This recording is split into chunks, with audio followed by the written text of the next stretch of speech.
Assalamualaikum, salam Malaysia Madani. Berita semasa bersama saya, Sahih Samsudin. Kebajikan golongan veteran ATM terus terbela menerusi pelbagai inisiatif bagi meningkatkan sosioekonomi mereka. Timbalan Menteri Pertahanan Adli Zahari berkata, antara inisiatif kerajaan melalui peluang kerjaya kedua dengan kerjasama beberapa agensi seperti Lembaga Tabung Angkatan Tentera LTAT. Menerusi inisiatif itu, veteran yang menamatkan perkhidmatan pada tahun ini akan dipadankan dengan peluang pekerjaan atau diberi latihan untuk meningkatkan kemahiran. Selain pelbagai geran, padanan dan dana pembiayaan ditawar kepada usahawan veteran, veteran yang belum berdaftar dengan Jabatan Hal Ehwal Veteran juga diseru berbuat demikian bagi memudahkan tindakan selanjutnya. Dalam pada itu, bagi program inisiatif perumahan veteran tahun ini, 170 rumah disasarkan untuk dibaik pulih, manakala 40 rumah lagi akan dibina baru. 59 mangsa kebakaran di Labuan menerima bantuan disalurkan pelbagai jabatan dan agensi. Bantuan berupa kit makanan, kelengkapan tidur dan keperluan asas yang lain. Antara agensi terlibat MAWIB, Majlis Keselamatan Negara dan Angkatan Pertahanan Awam Labuan.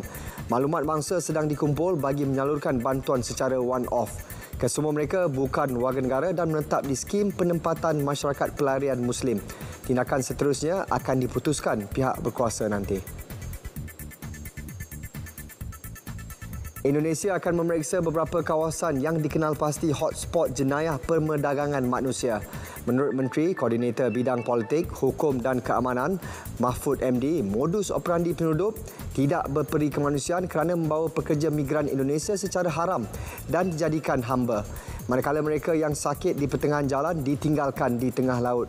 Mahfud juga tidak menolak kemungkinan penyelundup turut sengaja menenggelamkan bot yang bawa pekerja migran seperti dilapor Badan Perlindungan Pekerja Migran Indonesia. Siasatan mendapati 1 daripada 4 bot yang digunakan penyelundup ditenggelamkan di perairan Johor pada Disember 2021 untuk mengaburi pihak berkuasa Malaysia dan Indonesia. Kementerian Haji dan Umrah Arab Saudi menasihatkan jemaah supaya mengelak daripada membawa jumlah besar wang dan barang kemas semasa mengerjakan ibadah umrah. Jemaah seharusnya tidak membawa lebih daripada RM60,000, congkong emas serta batu permata dan logam berharga.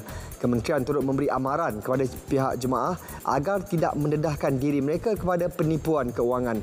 Jemaah disaran memuat turun aplikasi bank daripada sumber-sumber rasmi.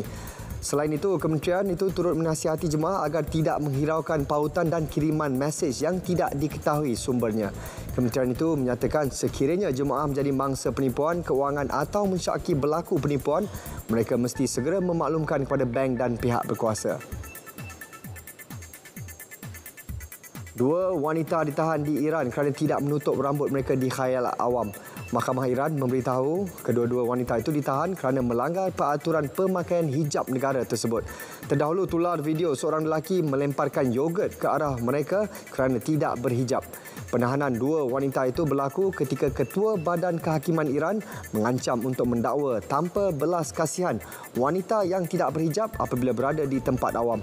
Al Jazeera melaporkan pelaku peningkatan jumlah kaum wanita yang tidak mengendahkan peraturan kerajaan itu selepas tindakan protes dilakukan di seluruh negara susulan kematian seorang wanita 22 tahun dari Puak Kurdish pada September lalu.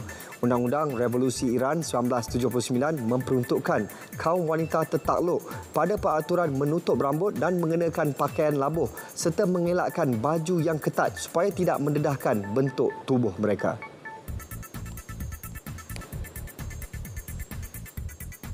Berita semasa berakhir di sini. Teruskan kesetiaan anda bersama kami sehingga kita berjumpa lagi. Assalamualaikum dan salam Malaysia Madani.